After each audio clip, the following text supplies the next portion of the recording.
বিজনীত কুঁহিপাতৰ আৰ্হিত দুৰ্গা মণ্ডপ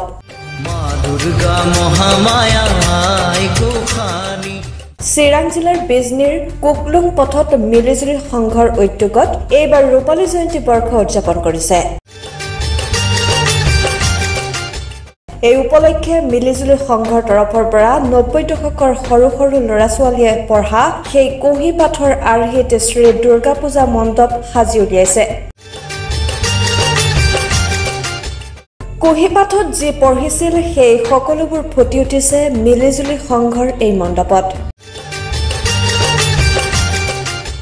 এই মণ্ডপৰ ভিতৰত আছে ক খ অ আ ১ ২ কে ধৰি আছে শৈশৱৰ কবিতা, আছে থাৰ্মকলত অংকন কৰা মহান ব্যক্তিসকলৰ ছবি। এইখন আটকধুনীয়া দুৰ্গা পূজাৰ মণ্ডপত দৰ্শনাৰ্থীৰ ভিৰ হোৱা পৰিলক্ষিত হৈছে।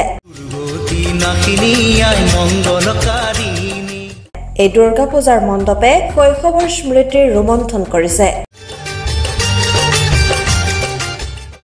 প্ৰথমতে মই মিলিজুলি সংঘৰ তৰফৰ পৰা আটাইকে শাৰদীয় শুভেচ্ছা জ্ঞাপন কৰিছোঁ আৰু এইবেলি আমাৰ ৰূপালী জয়ন্তী বৰ্ষ বিগত দিনসমূহত বিভিন্ন ঘাত প্ৰতিঘাতৰ মাজেৰে আহি আজি আমি ৰূপালী জয়ন্তী বৰ্ষ উদযাপন কৰিবলৈ ওলাইছোঁ। তাৰ বাবে মই আমাৰ প্ৰয়াত সদস্যসকল যিসকল ইতিমধ্যে স্বৰ্গগামী হৈছে তেওঁলোকৰ শ্ৰদ্ধাৰে সোঁৱৰিছোঁ আৰু যিসকল কৰ্মকৰ্তাই আমাক লাগি ভাগি আজি আমাৰ মণ্ডপৰ লগতে বিভিন্ন কামত সহযোগ কৰিছে তেওঁলোককো ধন্যবাদ জ্ঞাপন কৰিছোঁ।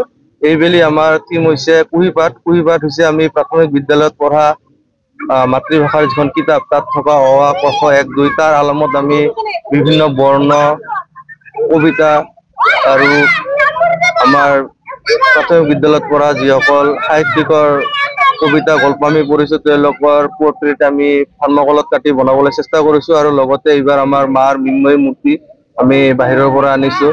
সেয়াও এক আকৰ্ষণৰ কেন্দ্ৰবিন্দু হ'ব বুলি ভাবিছোঁ আৰু আশা থাকিল বিজনীৰ ৰাইজ আমাৰ পূজা মণ্ডপত আহি পূজা ভাগ চাই তেওঁলোকে আনন্দিত হ'ব আৰু তেওঁলোকে এৰি অহা প্ৰাথমিক বিদ্যালয়ৰ দিনসমূহ সোঁৱৰিব পাৰিব। এইখিনিয়ে মই কৈ আমাৰ সকলোৰে ভগৱানৰ ওচৰত শ্ৰীচৰণত তেওঁলোকৰ সুস্বাস্থ্যৰ লগতে ভাল দিন কামনা কৰি মই সামৰিছোঁ। ধন্যবাদ। চিৰাঙৰ পৰা বৰ্ণালী তালুকদাৰ, এনালাইচিছ 24x7।